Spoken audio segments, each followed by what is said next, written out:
Aunty Rahul বাড়িতে আছে? না, রাহুল বাড়িতে নেই, কম্পিউটার ক্লাসে গেছে।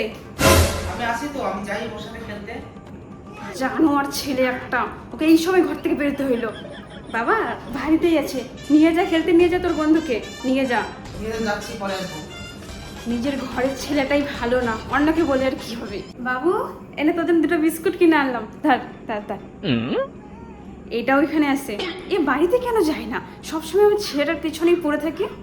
বাবা তুমিও আসো, একটাই বিস্কুট আনছি গো বাবা, নাহলে তোমাকেও দিতাম। কি করে দেই বলো তো? আমি যাও আন্টি, আমরা ভাগাভাগি করে খাবো। কেমন ছোটা, আমি বাপের জন্ম দেখি নেই, এর মা বাপ মানে কি খেতে দেয় না।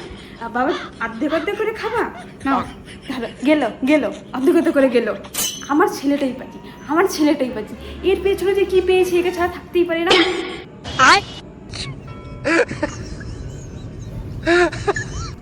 মা আজকে পটল আমার সাথে ঘুমাবে। ঘুমাবে মানে আমাদের বাড়িতে থাকবে নাকি? হ্যাঁ।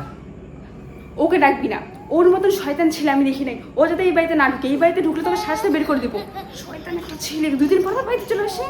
কাকিমা আমি চলে আসছি। বাবা তুমি চলে আসছো, আমি তোমার কথাই বলছিলাম, কখন আসবে। আরে এখনই বলছিলাম বাবু ফোন কর পটলকে, পটল আমাদের বাড়িতে আসুকে, একসাথেই থাকিস তোরা। জানোয়ার ছেলে একটা, নিজের বাড়িতে থাকার জায়গা নেই, হ্যাঁ থাকার জায়গা নেই, আমাদের বাড়িতে এসে মরে।